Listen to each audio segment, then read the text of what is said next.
गावलाय माथो पावारलेस मानसि जानानै दं मन्त्रिनि पावारखौ बाहायनो रोङाखै बिथाङालाय इउजि ब्रह्मनि माने बै बड'लेण्ड वेलफेयार डिपार्टमेन्टआ मा जाखो इउजि ब्रह्मआ गावहानो गादि थागोन ना थाया इउजि ब्रह्मआथ' सासे पावारलेस मन्त्रि इउजि ब्रह्मनो मन्त्रि होदोंमोन नाथाय बिनि साबिया डिसप्र'स दं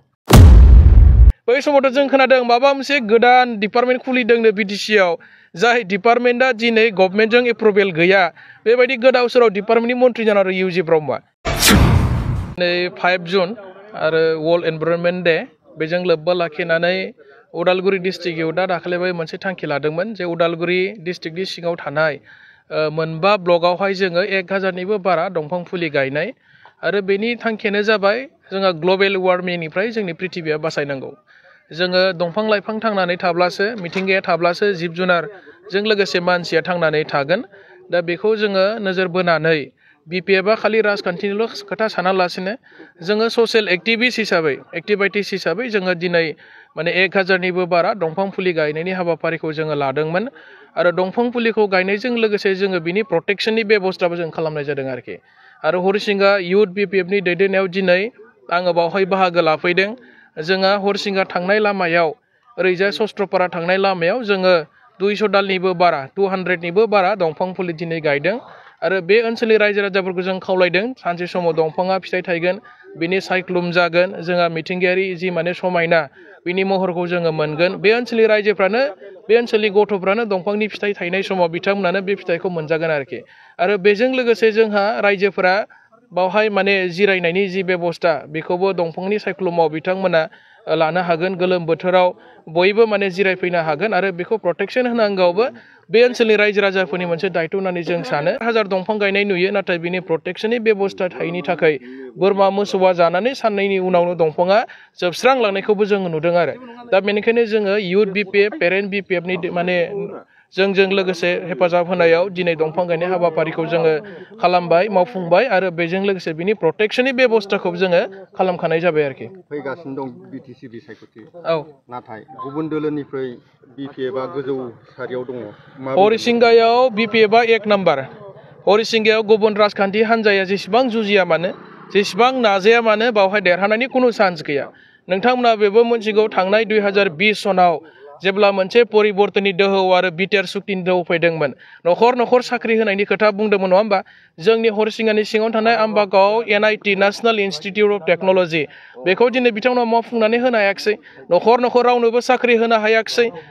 बिटिआरानो बेसेबांबा गोजौखा बिटिआरनि मुङानो बेबायदि बुंलायलायदोंमोन आरोखि दा दिनै बिटिआरनि मुङा बहा गोजौ बिटिसिनि गेजेरजों फैनाय बर'फ्रा जिखिनि 6 सिडुल एरेन्जमेन्टनि गेजेरजों जिखिनि पावार एन्ड फांसन मोनदोंमोन दिनै बेबो धंस'सो जाफैबाय दा जोङो परिबर्तननि मुङाव थांनाय 5 बोसोर प्रमद बर'नि सरकाराव जोंनि माने बिटिसिनि गोहोआ दिनै धंस' जाफैनायखौसो जों नुदों परिबर्तननि मुङाव डेभेलपमेन्ट जाफैनांगौमोन सोलायनाय फैनांगौमोन खिन्थु दिनै अबाव सोलायखो जेबोथ' सोलायनाय फैयाखिसैना सेंग्रा सिख्लाफोर लाइमोनफोरनो साख्रि होनायनि खोथा बुंदोंमोन न'खर न'खर साख्रि होनायनि खोथायाथ' गोजानावनो दोन खिन्थु दिनै माने बिटिसि सरकारा साख्रि होनो हानायनि मोनसे पावार गैला CSPखौ सिफायनायनि उनाव बिथांमोना दासिमबो CSPखौ माने फुल फ्लेजेड खालामनो थाखाय जोंनि आसामनि गभर्नरनिफ्राय बिथांमोना दासिमबो माने एप्रुभेल मोनाखै आरो एडहक कमिटि जानानै दं दा बेनिखायनो दिनै साख्रि होनायाव बिथांमोना फेल जाबाय नैथियाव माने महिलाफोरनि डेभेलपमेन्टनि मुङाव मोनफ्रोमबो सेल्फ हेल्प ग्रुपनो 75,000 होनायनि जि खोथा बुंदोंमोन बेबो दिनै फेल जाबाय माने LPनिफ्राय लानानै आप टु माने कलेजसिम बिथांमोना स्कुल प्रभिन्सियेलाइजेसन खालामनायनि खोथा बुंदोंमोन दिनै गंसेबो जाफुङाखिसै दाख्लैबाव एसेम्ब्लियाव कुइसन खालामनायावथ' बिथांमोना गंसेबो स्कुल कलेजखौ प्रभिन्सियेलाइज खालामनो हायाखिसै होनना बिथांमोना गावसोरनो एन्सार होनो गोनां बाध्य जाबाय दिनै बे बिथिङावबो इडुकेसन डेभेलपमेन्टनि बिथिङावबो बिथांमोना फेल जाबाय दिनै लामा दालां जेसेबांखिनि जोङो नुदों बिराद गिदिर माने डेभेलपमेन्टनि खामानिफोरखौ बिपिएफनि समावनो मावनाय दिनै इउपिपिएलनि समाव जोङो बेबायदि नागिरनानै मोना जेरावबो एग्जाम्पल नुवा नोंथाङा गसाइगाव थां पर्बतजरा थां नोंथाङा माजबा थां नोंथाङा बाक्सा चिरां जेरावखि बेराया मानो इउपिपिएलनि समाव माने बेबायदि मावनायनि उदाहरन जों नुवाखै आरो बिपिएफनि समाव मावनायखौनो बिथांमोना कालार फुननानै रिपेयारिं खालामनानै थांनाय 5 बोसोर टाइमखौ इउपिपिएल गभर्नमेन्टआ बारहोबाय इलेक्शना फैबाय 2 मासल'सै दायो बिथांमोना गोदानै माने जेबो सेंसन खालामनो हाला गोदानै रावनोबो साख्रि होनो हाला माने बुङैनो खोथाजों डायलग मारि मारिनो UPPL गभर्नमेन्टआ थांनाय 5 बोसोर टाइमखौ ओरैनो बारहोबाय आरो दा बेनिखायनो दिनै रायजोफोरा बिथांमोनखौ फोथायला बिथांमोननि सायाव माने बिश्वास गैला आरो माने हाग्रामा महिलारि सारनि दैदेननायावनो फिन माने BPF हान्जानि सरकारखौ बयबो लुबैदों ग्रासरुट लेभेलावबो दिनै रायजो राजाफ्रा रायलायो गामि ओनसोलावबो रायलायो BPFआनो साबसिनमोन आरो BPF थायोब्लासो BTC रैखाथि जागोन जोंनि बर' हारिनि जि मोनसे माने जोंनि लकेल political party regional political party बियो माने थांनानै थागोन आरो BPFआ दिनै गोहोआव फैथारनांगोन आरो दिनैनि तारिखाव जों हिसाब खालामनानै नायबाय इन्टारनेल मोनसे सार्भे खालामबाय BPFआ हारसिङैनो सिंगल लार्जेस्ट मेजरिटी माने 25टानिबो बारा जोङो दिनैनि तारिखाव सिट देरहानानै हाग्रामा महिलारि सारखौ जोङो सिफ खालामफिननो हागोन आरो BPFनि दैदेननायावनो दिनै BTCआव सरकार जानो थांगासिनो दं आरो सेप्तेम्बर मासाव नोंथांमोना BPFनि सरकार नुनो मोनगोन आरो रायजो राजाफ्रा फिन माने डेभेलपमेन्टनि जि माने खामानि बेखौ मोनफिनसिगोन आरोखि खम समनि गेजेरावनो UG ब्रह्मआ गावहानो गादि थागोन ना थाया UG ब्रह्मआथ' सासे पावारलेस मन्त्रि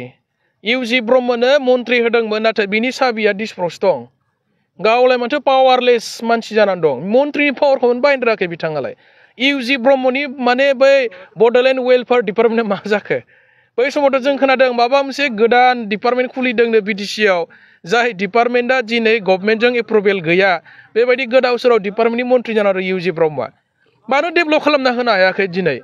माथो UG ब्रह्ममोन थासान्दियाव दिनै बर'फ्रा मानो गाबनो गोनां जादों माने खालि एभेक्सन नटिसल' दा UG ब्रह्ममोना माने बर' जाथिखौ रैखाथि होनो थाखाय मोनसे टाइमाव एबसुनि लिडार जानानै गोबां आन्दलन खालामदोंमोन जातिनि थैनाय थांनायनि जातिनि अस्तित्वनि बाथ्रा बुंग्रा मानसिया दिनै माने बर'फोरनि सायावल' मानो सानफ्रामबो नटिस होयो एभेक्सन खालामनानै कन्टिनिउ नटिस नुबाय थानो मोना पर्बतझारायाव 3600 बिगा हायाव माने एभेक्सन खालामनो नागिरदों जोङो इन्डास्ट्रियेलाइजेसन खालामनायाव जोंहा बुंनांगौ गैया डेभेलपमेन्टखौ नांगौ थिगानो खिन्थु न' मेन्स लेन्डआव खालामथों फरेस्ट लेन्डआव खालामथों